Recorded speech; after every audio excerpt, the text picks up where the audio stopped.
Hello, today I'm going to show you how to withdraw and cash out your Solana from your Phantom wallet. Make sure to watch the video until the end, not to miss any important details. Like and subscribe.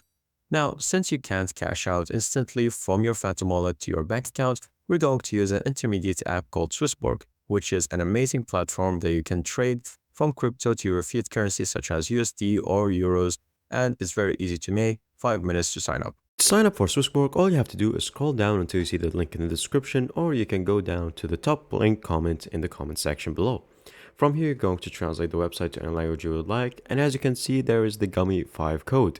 You're going to copy that and sign up with that code, and once you do that, it will take almost 5 minutes, and you will get into the lottery ticket to win up to 100 euros in crypto rewards inside the application. Once you do that, let's get right into the video. Now, once you have installed and made your account for Swissborg, you're going to go to your portfolio and then you're going to see that right here we have a few cryptocurrencies, but don't worry about that. We're going to deposit and then we're going to search for crypto transfer right here.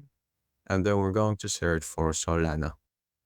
Click on it and then I understand. And as you can see, your Solana deposit address is right here. Simply copy that and then go back to your Phantom wallet. Once you do that, we're now back here to our Phantom wallet. We're going to send and then we're going to search for Solana. And then we're going to simply paste that wallet and then we're going to click on next. Transfer however much amount you would like. So let's say 0.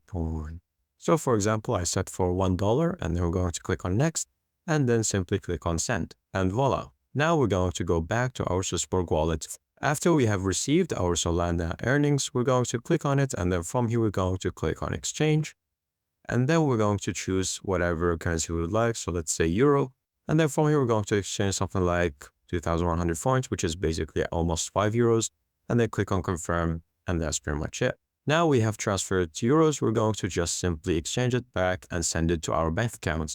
And as you can see, there is a button right here called withdraw. Click on it and then add your bank account. Once you do that, we're going to choose whatever country you're living in. And then from here, you're going to click on next, fill in your IBAN, save your account, and then cash out to it very easily. That's pretty much it. Thank you guys for watching. See you next time. Bye-bye.